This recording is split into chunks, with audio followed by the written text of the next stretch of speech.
নমস্কার বন্ধুরা, পৃথাকুন্তির পাকশালায় সবাইকে স্বাগত। আশা করি সবাই খুব ভালো আছেন। চলে এলাম আরও একটি নতুন রেসিপি নিয়ে। আজকে আমি করলাম কাঁচা কলার দম।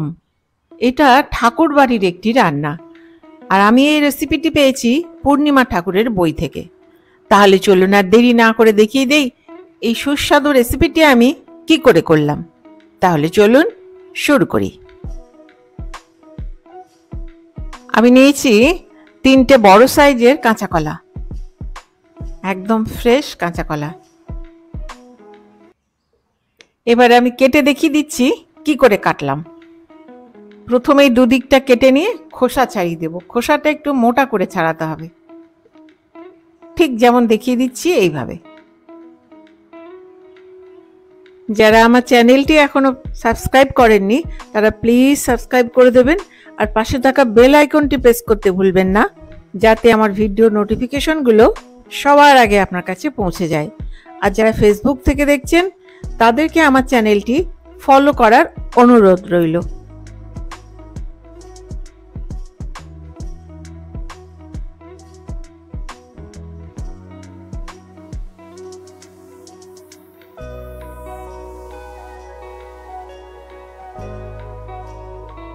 কাটা হয়ে গেলে জলে দিয়ে দেব, যাতে কাঁচা কলা কালো না হয়ে যায়। সবগুলো এইভাবে কেটে নিলাম, দিয়ে জলে চুবিয়ে রেখেছি। কেমন দিয়ে দিলাম 1/3 চা চামচ হলুদ গুঁড়ো, দিয়ে এটা 10 মিনিট রেখে দেব। আর এই খোসাগুলো ফেলবো না, কিন্তু খোসাগুলো রেখে দেবো, পরে কাঁচা কলার খোসা বাটা করব। খেতে কিন্তু দুর্দান্ত লাগে। এখানে আছে 2টো বড় সাইজের আলু, এক একটা আলু 4 টুকরো করে কেটে নিয়েছি। গ্যাস অন করে একটা কড়াই গরম করে নিলাম। কড়াইটা গরম হয়ে গেছে, দিয়ে দিচ্ছি 3 টেবিল চামচ সর্ষের তেল। তেলটাও গরম হয়ে গেছে। এবার এর মধ্যে দিয়ে দেবো আলুর টুকরোগুলো। আলুর টুকরোগুলো দিয়ে গোল্ডেন ব্রাউন করে ভেজে নেব।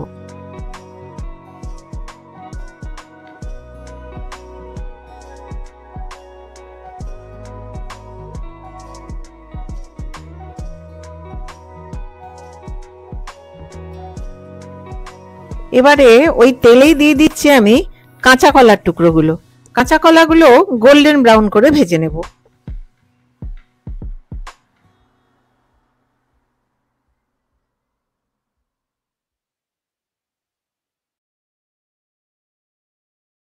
কাঁচা কলাগুলো ভাজা হয়ে গেল, এটাও একটা প্লেটে তুলে নিচ্ছি। মনে রাখবে আলু ও কাঁচা কলা দুটোই কিন্তু গোল্ডেন ব্রাউন করে ভাজতে হবে, না হলে স্বাদ ভালো হবে না। দিয়ে দিলাম একটা তেজপাতা, 2টো শুকনো লঙ্কা, 1/4 চা চামচ গোটা জিরে, দিয়ে এটা কয়েক সেকেন্ড আমি নেড়ে নেব। এবার এর মধ্যে দিয়ে দেব 2টো মাঝারি সাইজের পেঁয়াজ বাটা, একটা মাঝারি সাইজের টমেটো বাটা, আর দিয়ে দিলাম 1 চা চামচ আদা বাটা, 1/3 চামচ লঙ্কা গুঁড়ো, 1/4 চা চামচ কাশ্মীরি লাল লঙ্কার গুঁড়ো, আর দিয়ে দিচ্ছি 1/3 চা চামচ হলুদ গুঁড়ো।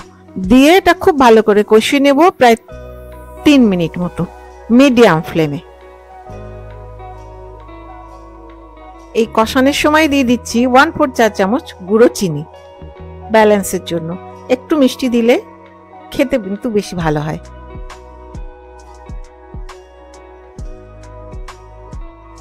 প্রায় 3 মিনিট হয়ে গেল, কষিয়ে নিয়েছি। দিয়ে দিলাম আলুর টুকরোগুলো, ভেজে রাখা আলুগুলো, কেন কি আলুটা সেদ্ধ হতে একটু দেরি হয়। দিয়ে আরো 2 মিনিট আমি এটা কষিয়ে নিচ্ছি।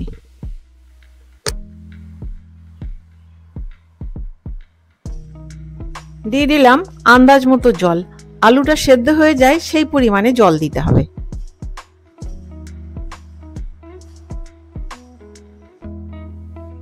দিয়ে দিলাম স্বাদ অনুযায়ী লবণ, দিয়ে এটা ঢেকে রেখে দিচ্ছি আলুটা সেদ্ধ হয়ে যাওয়া পর্যন্ত। প্রায় 4 মিনিট মতো হয়ে গেল মিডিয়াম ফ্লেমে। চেক করে নিচ্ছি আলুগুলো সেদ্ধ হলো কি হলো না। প্রায় সেদ্ধ হয়েই গেছে। এবারে দিয়ে দিলাম ভেজে রাখা কাঁচা কলাগুলো, কাঁচা কলা দিয়ে খুব ভালো করে এটা নেড়ে নিচ্ছি। ভালো করে নেড়ে নিয়ে এটা আবার ঢেকে দেব। মিডিয়াম ফ্লেমে ঢেকে আমি 5 মিনিট রান্না করে নিচ্ছি। 5 মিনিট হয়ে গেল, এবারে ঢাকনাটা খুলব। দিয়ে দিলাম 1/5 চা চামচ গরম মশলার গুঁড়ো আর দিয়ে দিচ্ছি 6টা চেরা কাঁচা লঙ্কা। দিয়ে খুব ভালো করে এটা নেড়ে নেব। মিশিয়ে নিলাম গরম মশলা, কাঁচা কলা সব একসাথে।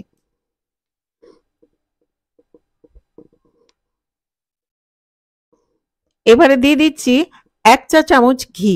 এই রান্নাতে একটু ঘি গরম মশলা না পড়লে ভালো লাগে না। ঘি দিয়ে খুব ভালো করে মিশিয়ে নিলাম। রান্নাটা কমপ্লিট, গ্যাসটা বন্ধ করে দিলাম। দিয়ে ঢেকে আমি 5 মিনিট রেখে দেব। 5 মিনিট হয়ে গেছে, ঢাকনাটা খুললাম। এবারে তেজপাতাগুলো তুলে ফেলে দিচ্ছি।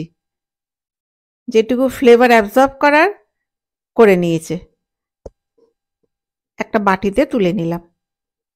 এটা ভাত অথবা রুটি দুটো দিয়েই খেতে কিন্তু খুব ভালো লাগে।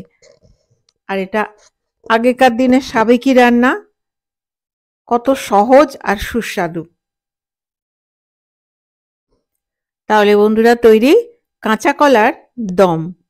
এটা খেতে তো সুস্বাদু বটেই, করাও অত্যন্ত সহজ। আর পুরনো দিনের রান্না, পুরনো দিনের ঠাকুর বাড়ির একটি রান্না। তাহলে আমার এই ভিডিওটি যদি ভালো লেগে থাকে তাহলে please give a thumbs up, share আর হ্যাঁ, কমেন্ট করতে ভুলবেন না। আপনারা বাড়িতে করুন, খান আর আমাকে কমেন্ট করে জানান কেমন লাগলো। আর হ্যাঁ, কে কোথা থেকে দেখছেন জানাতে ভুলবেন না। তাহলে দেখা হচ্ছে আরেকটি নতুন রেসিপি নিয়ে। আর আমার এই ভিডিওটি শেষ পর্যন্ত দেখবার জন্য ধন্যবাদ। ভালো থাকবেন, সুস্থ থাকবেন।